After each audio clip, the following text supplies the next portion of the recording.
Guys, welcome back to our YouTube channel. और आज का टॉपिक है how to convince Indian parents for love marriage, वो भी तब जब आप अलग अलग कल्चर से हो, अलग स्टेट से ही हो।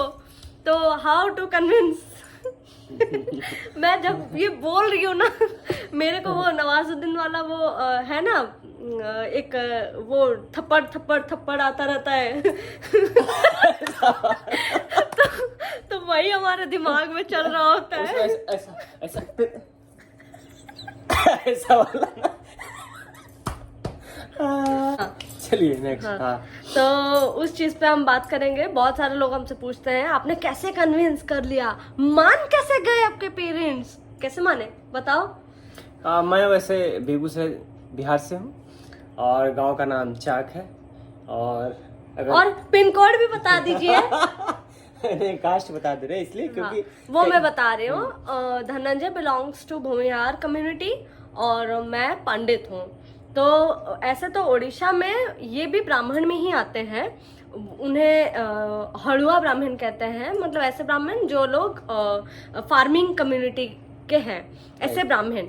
लेकिन बिहार में पंडित एक अलग कास्ट है और भूमिहार एक अलग कास्ट जो है। पूजा करा रहे हैं, मतलब कि जो पूजा कर रहे थे वो पंडित हुए, और जो भूमि के कारण हथियार उठा लिए जो ऐसे पंडित लोग, वो लोग आ गए भूमिहार में। राइट। वाह। बहुत बहुत बहुत मुश्किल काम है, मतलब बहुत मैंने आसान एकदम से नहीं है भाई। इतना कठिन काम है। सबसे पहले क्या है ना कि मैंने आपके पास जॉब भी होगा, हर चीज मेंटेन करेंगे, उसके बाद भी मैंने पेरेंट्स को मतलब नहीं, बहुत लोगों का यही होता है ना कि आपके पास जॉब नहीं है तो पापा नहीं मानेंगे। लड़कियों का यही होता है कि लड़के के पास जॉब नहीं है तो पापा नहीं मानेंगे। भाई जॉब भी होता है ना तो भी मानने में बहुत दिक्कत आती है। इसमें मेरा एक हमेशा से सवाल है कि जब प्रेम करते हैं तो पापा से नहीं पूछते हैं, है ना? पहले पूछ लें पापा से कि प्रेम करने जाए यहाँ, है ना? ये जरूर कहूँगा कि बहुत हम लोग के साथ भी बहुत परेशानियाँ है, बहुत ज्यादा कह नहीं सकते। तो इतना कन्विंस करना पड़ता है, कई बार पेरेंट्स को कुछ झूठ बोलना पड़ता है। झूठ मतलब वो छोटी छोटी झूठ, मतलब जैसे आपको मैनेज करना है ताकि झगड़ा ना हो जाए दोनों फैमिलीज के बीच में। तो कई बार ऐसे बहुत चीजों को मैनेज भी करना पड़ा। और एक चीज और अच्छा रहता है कि जब दो कल्चर के लोग हों, दो भाषा के हो, तो और आसान है।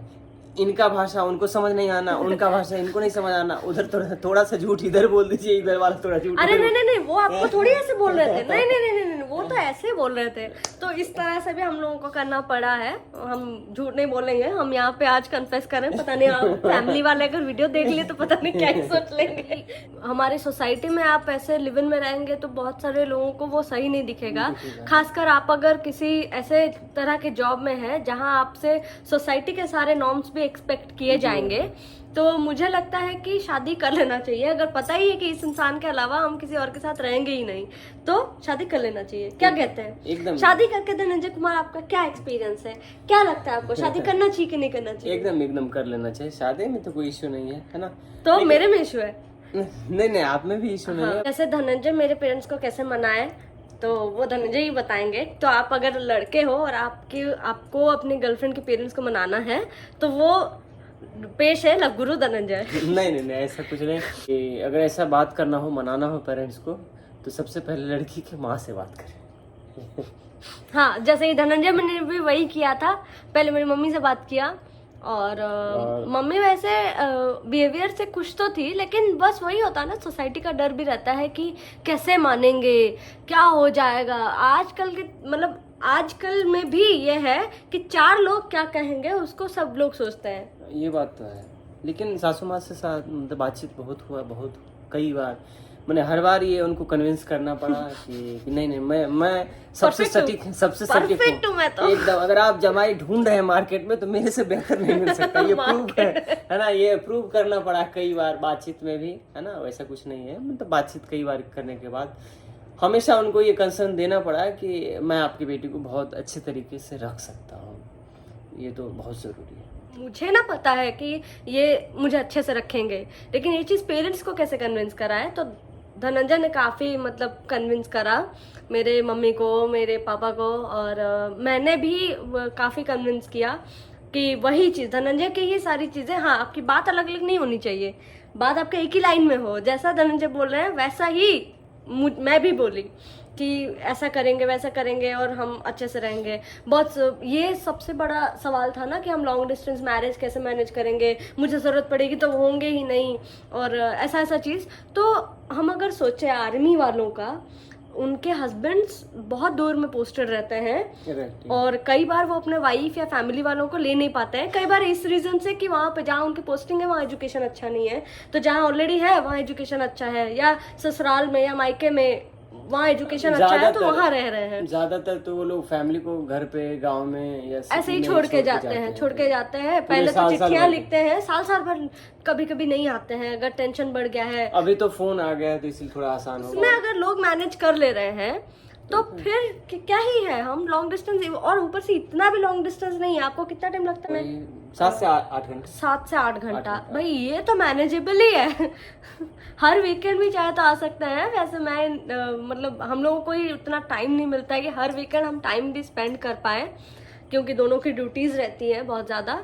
और अभी करियर शुरू हुआ है तो हम अगर सोचे कि हमेशा फैमिली के साथ टाइम बिताएंगे, हालांकि हम बिताते हैं जहाँ तक हो पाता है हम लोग तो बिताते हैं अपने अपनी फैमिली के साथ, फोन पे भी बातें करते हैं जब भी फ्री टाइम मिले। ऐसा नहीं है, फैमिली भी इम्पोर्टेंट है।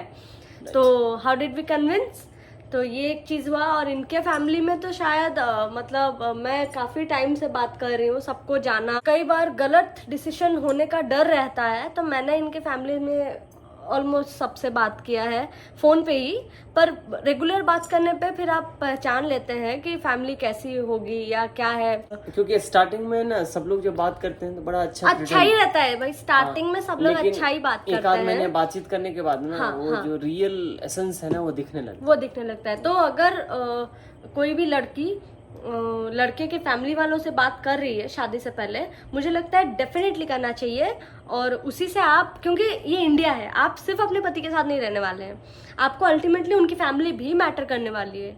तो फैमिली का अच्छा होना बहुत इंपॉर्टेंट है, फैमिली मेम्बर्स का अच्छा होना बहुत इंपॉर्टेंट है। तो मैंने डिसीजन बना लिया कि नहीं, शादी तो इन्हीं से करना है फिर। और ये हुआ जब हम रिलेशनशिप के 1 साल हमें कंप्लीट हो गया था, मैंने तभी से इनके फैमिली में बात करना शुरू कर दिया था। क्योंकि अगर मैं किसी को कमिटमेंट दे रही हूँ कि मुझे साथ में रहना है, या तो मैं पूरी तरह डिसीजन बनाऊं कि लड़के के घर वालों से भी मैं बात करूं, ताकि ये ultimately it should end up in a long lasting relationship, in a marriage. So हम ऐसा कोई मिरेकलस स्टेप या टिप्स नहीं दे पाएंगे, क्योंकि हमें खुद को बहुत डिफिकल्टीज फेस करने पड़े हैं ताकि हम कन्विंस कर पाए अपने इंडियन पेरेंट्स को, ताकि हम दोनों की शादी हो पाए। क्योंकि अल्टीमेटली हमारे पास लिव इन ऑप्शन ही नहीं था। हम ऐसे सोसाइटी को बिलोंग करते हैं, अगर हमें सोसाइटी में ही रहना है, यहाँ से छोड़ के चले जाते कहीं पे तो वो अलग बात। अगर सोसाइटी में ही रहना है तो लिव इन ऑप्शन नहीं था हमारे पास। हम उस जगह से नहीं आते हैं जहाँ लिव इन बहुत ही ज़्यादा कॉमन हो जाए या ऐसा कुछ। और हमारे सोशल नॉर्म्स में भी एक्सपेक्टेड यही था कि हम लिव इन में नहीं रह सकते हैं। तो अल्टीमेटली शादी ही था ऑप्शन। तो अगर अल्टीमेट ऑप्शन ही शादी है तो आप कैसे कन्विंस करेंगे despite different cultures, different states? वो आपको बात करके ही कन्विंस कराना पड़ेगा। ऐसा कोई मिरेकल नहीं होने वाला है, कुछ जादू नहीं घटने वाला है कि लोग मान जाए और शादी करा दे। अगर आपको पता है कि आपको सामने वाले के साथ ही रहना है, उन्हीं के साथ रहना है, तो आप स्टार्टिंग से ही ट्राई करें। ऐसा नहीं कि रिलेशनशिप को 7-8 साल हो गए और फिर आप ट्राई करना शुरू कर रहे हो। रिलेशनशिप को जब 2 साल हो रहे हैं, आपको तभी पता चल जाता है कि सामने वाला आपके लिए सही है या नहीं है, जिनको आपने चुना है वो सही है या नहीं है। 2 साल में जब पता चल जाता है, उसके बाद ही आप ट्राई करना शुरू कर दें, क्योंकि Indian parents they take time. आप ट्राई करते रहें। हाँ। तो इसी के साथ जो 2 क्वेश्चंस थे, हमने 2 क्वेश्चंस पे ही वीडियो बना दिए हैं। तो लास्ट वीडियो भी आप देख ही चुके होंगे, लॉन्ग डिस्टेंस रिलेशनशिप को कैसे मैनेज करना है।